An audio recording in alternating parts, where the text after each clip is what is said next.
When it comes to investing in crypto, knowing what to buy is only half the battle. The other half?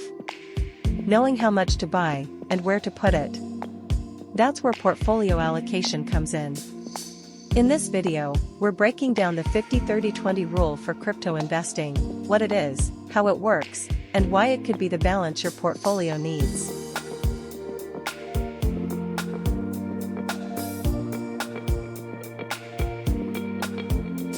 Let's start with the basics. Portfolio allocation is all about deciding how to divide your investment funds across different types of assets. In crypto, this might mean splitting your money between Bitcoin, altcoins, stablecoins, or even outside crypto entirely.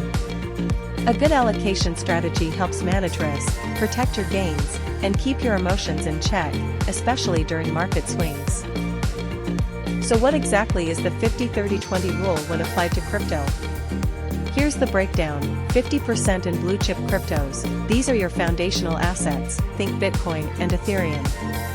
They're considered more stable, have high liquidity, and are widely adopted.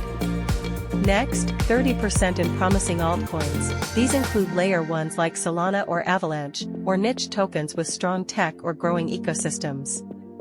This portion has higher upside, but also higher risk. And lastly, 20% in stablecoins or cash reserves. This part of your portfolio gives you flexibility. You can use it to buy dips, reduce exposure during uncertain times, or earn yield through staking or lending platforms. This mix keeps you balanced and exposed to growth opportunities while also managing risk. Now, the 50-30-20 rule isn't one size fits all. If you're more risk-averse, you might want to increase your stablecoin allocation. If you're a more aggressive investor with a higher risk tolerance, you might tweak the mix to 40-40-20, or even 30-50-20.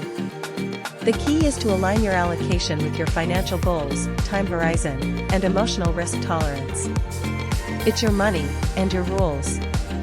The 50-30-20 rule is just a strong foundation to build from. One last tip: rebalance regularly. As the market shifts, your allocations will naturally drift. Maybe your altcoins surge and suddenly make up 60% of your portfolio. Rebalancing brings your allocations back in line, and helps lock in gains or cut losses early. You can rebalance monthly, quarterly, or whenever your allocation skews too far off target. If you found this video helpful, give it a like and consider subscribing for more crypto investing tips every week. Got your own allocation strategy? Drop it in the comments, we'd love to hear it.